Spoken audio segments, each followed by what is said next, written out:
이상한 정상가족. 저자 김희경.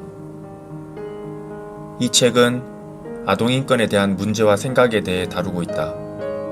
그동안 몰랐던 사실과 알면서도 그냥 지나쳤던 일들이 많았음을 느낄 수 있었다.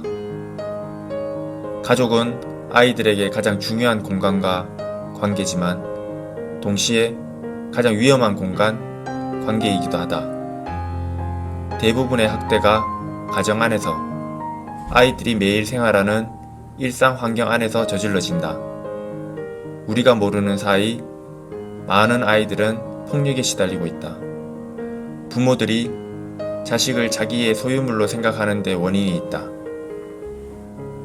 이러한 문제점에 대해 저자는 말한다.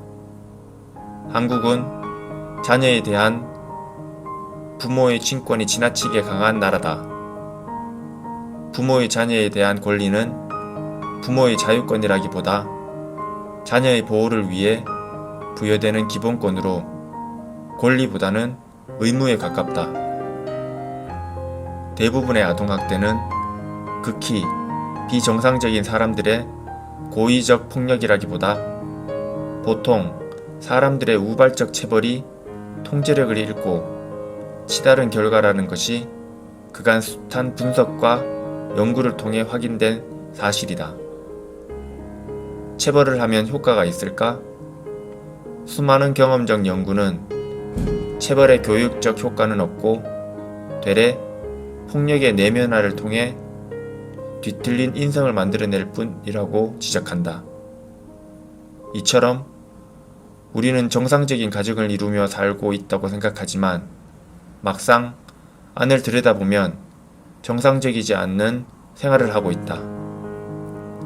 한국에 거주하는 한 일본인이 신문 칼럼에 쓴 내용이다.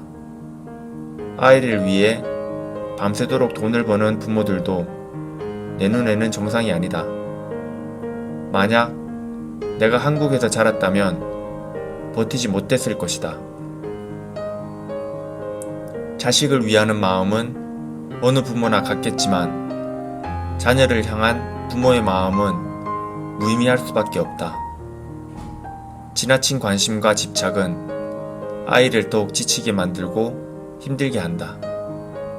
10대들의 하루 평균 학습 시간은 6시간이 넘는다. 주 단위로 따지면 성인의 법정 근로시간인 40시간보다 더 오래 공부를 하고 있다고 한다. 이런 사실을 아는 부모가 얼마나 많을까? 아이들은 어두운 현실 속에서 살아가고 있다.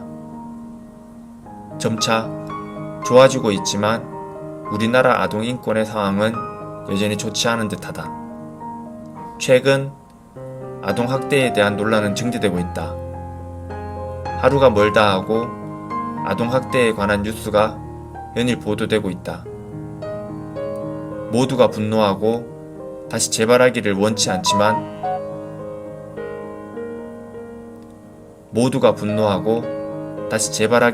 않지만 또다시 사건은 일어난다. 과연 해결책은 없는 것일까? 우리가 이러한 방식과 삶에 너무 익숙해져 있었던 것일까? 분명한 건 우리가 정상이라고 생각했던 많은 것들이 정상적이지 않았다라는 것이다. 이러한 잘못된 생각을 바꾸지 않는 이상 우리가 원하는 환경은 오지 않는다. 책을 통해 그동안 이해되지 않았던 것들에 대해 조금씩 이해할 수 있게 되었다. 우리가 당연시한 행동부터 바꾸고 편협한 사고방식을 조금씩 개선해 나가야 할 때인 것 같다. 지금까지 이상한 정상가족 서평이었습니다.